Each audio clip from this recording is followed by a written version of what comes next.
La mecánica cuántica es la parte de la física que estudia el mundo a escala de los átomos y sus partículas subatómicas.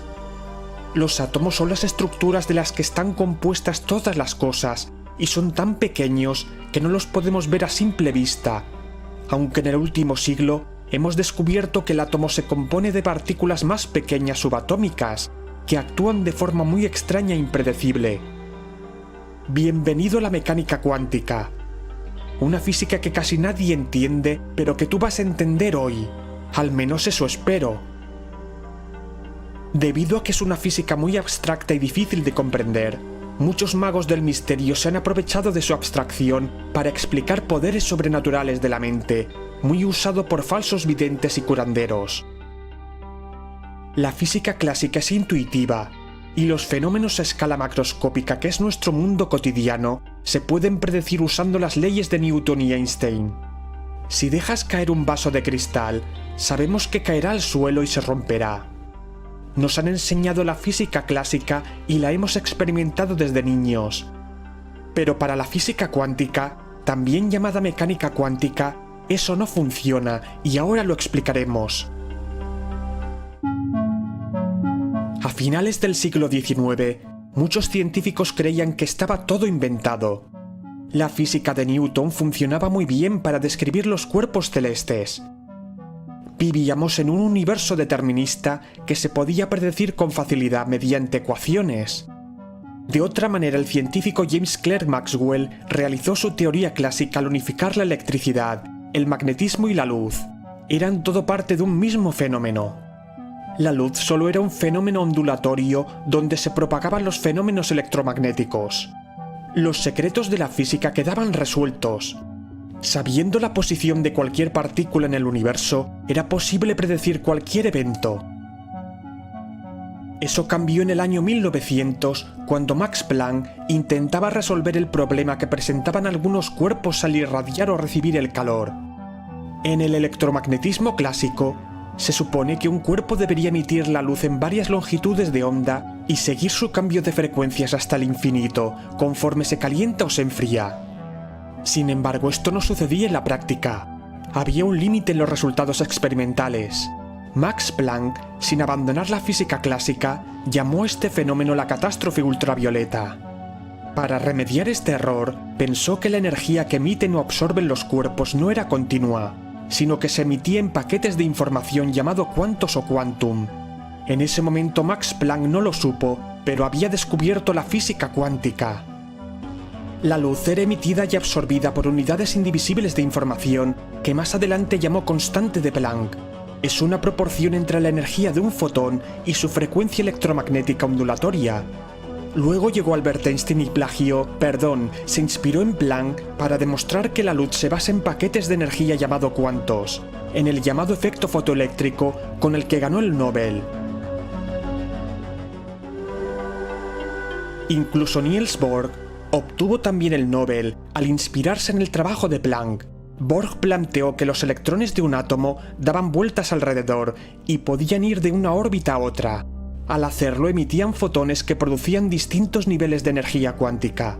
El átomo era un sistema solar en miniatura que se podía predecir. Eso era extraordinario. Pero los átomos y sus partículas subatómicas no son un sistema solar, y eso lo fuimos descubriendo conforme se desarrollaba la mecánica cuántica.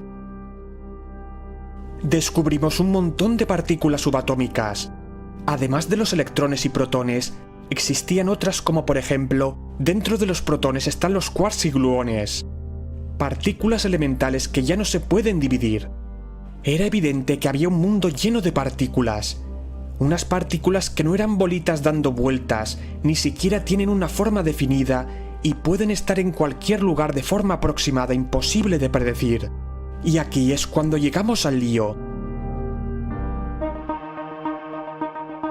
Al estudiar la naturaleza de los fenómenos cuánticos, Louis Victor de Broglie, en 1924, propuso que toda partícula tenía una dualidad de onda-partícula. Esto se demostró más adelante en el experimento de la doble rendija, estudiando la luz y su extraña naturaleza, que se puede cambiar entre onda y partícula. En una pared de dos rendijas, los fotones pueden comportarse como ondas en la pared. Pero si ponemos un detector para que nos diga por dónde pasaron los fotones, se comportarán como partículas. Este experimento se puede realizar con neutrones, protones y electrones, y los resultados son similares, lo que quiere decir que la naturaleza ondulatoria de una partícula colapsa al observarla en un solo estado. ¿La partícula está en todas partes? ¿Y por qué cambia al observarla? Una de las hipótesis que existen es que nosotros, por el simple hecho de observar, interactuamos con el mundo cuántico. A modo de ejemplo, nosotros vemos el mundo tal y como es porque existen unas partículas portadoras llamadas fotones que rebotan en los objetos y tus ojos las reciben. Si no fuera por esas partículas de luz, no podríamos ver nada de lo que nos rodea. Los objetos que vemos suelen ser grandes, pero ¿qué pasaría si en vez de objetos viéramos un electrón? Pues pasaría que los fotones al rebotar en el electrón le provocaría una perturbación.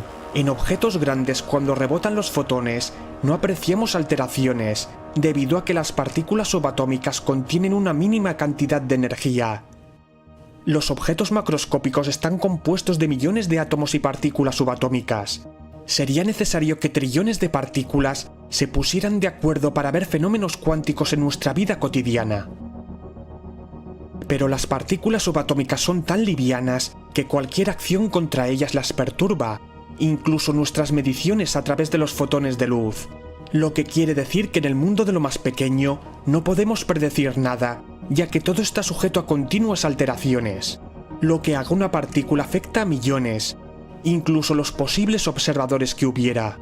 Por lo tanto, en la mecánica cuántica solo podemos hablar de probabilidades. No podemos predecir con seguridad dónde estará exactamente una partícula subatómica como un electrón. Es lo que se llama principio de incertidumbre de Heisenberg. Para resolver este enigma, usamos la ecuación de Schrödinger, que determina dónde se encuentra, por ejemplo, un electrón como onda en el modelo de Borg. Pero una onda puede abarcar muchos lugares. Cuando la miramos, la encontramos en cualquiera de esos lugares determinada por la ecuación. Esto va en contra de nuestra lógica intuitiva, y para resolver el problema, los científicos lo resolvieron en una conferencia histórica en 1927, en donde acudieron científicos de la talla de Albert Einstein, Niels Bohr, Erwin Schrödinger, Arthur Compton y Marie Curie, en lo que hoy se conoce como interpretación de Copenhague. Se basa en que los sistemas físicos cuánticos generalmente no tienen propiedades definidas y están en una especie de limbo en el tiempo antes de ser medidos. El acto de medir condiciona el sistema y colapsa la función de onda. Esta dualidad de onda-partícula ha desarrollado multitud de ideas y teorías conforme se ha desarrollado la mecánica cuántica. Existe también la posibilidad de que las partículas subatómicas no sean ni partículas ni ondas, sino que se trate de otra cosa, y que depende del experimento puedan ser observadas de una manera o de otra. Y ahora vamos a liarla todavía más. Uno de los experimentos mentales realizados por Erwin Schrödinger en 1935, en respuesta a la interpretación de Copenhague, proponía que si un gato está en una caja opaca y hay un veneno en su interior, que depende de una sola partícula radiactiva para liberarse, habría un 50% de que el gato esté vivo y muerto. Ese gato debería estar vivo y muerto a la vez, debido a la dualidad de onda-partícula del veneno, lo que se llama superposición cuántica. Y solo será cuando alguien abra la caja que colapsará en un solo estado, según la interpretación de Copenhague. A partir de aquí, la mecánica cuántica fue evolucionando, hasta el punto de desarrollar más hipótesis que explicaran la dualidad cuántica. Según Hugo Beret, en respuesta a la paradoja del gato de Schrödinger, el gato estaba vivo y muerto a la vez, pero en diferentes realidades alternativas, también llamadas múltiples universos, sin interacción, debido a la decoherencia cuántica. El extraño comportamiento del mundo cuántico predice que la realidad se desdobla en varias posibilidades, y lo hace continuamente. Nuestros átomos y partículas subatómicas deberían estar en un limbo hasta que alguien nos observa y colapsa en un solo estado. Entonces, ¿nosotros dónde estamos exactamente? Las hipótesis teóricas cuánticas, en la búsqueda de una teoría unificada, proponen incluso que nuestra realidad está formada por cuerdas de 10 dimensiones en múltiples universos paralelos, donde no existen hechos objetivos a nivel cuántico. Y ahora me diréis, ¿cuál es el mundo real? ¿Se rige por la física clásica o la cuántica? La física clásica de Newton y Einstein predice muy bien los objetos grandes con una estimación muy cercana al 100% y un margen de error mínimo. Pero no deja de ser eso, una estimación. Nuestra realidad es cuántica. Si no se os ha derretido el cerebro al llegar hasta aquí es que lo habéis entendido.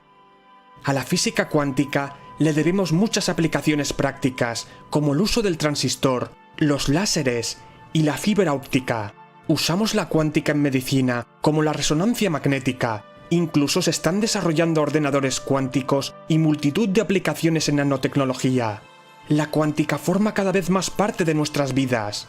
Dominando la cuántica, podremos lograr cosas increíbles, como incluso transformar la materia, que los objetos adquieran formas imposibles en cualquier momento, pasando por la levitación, incluso la teletransportación.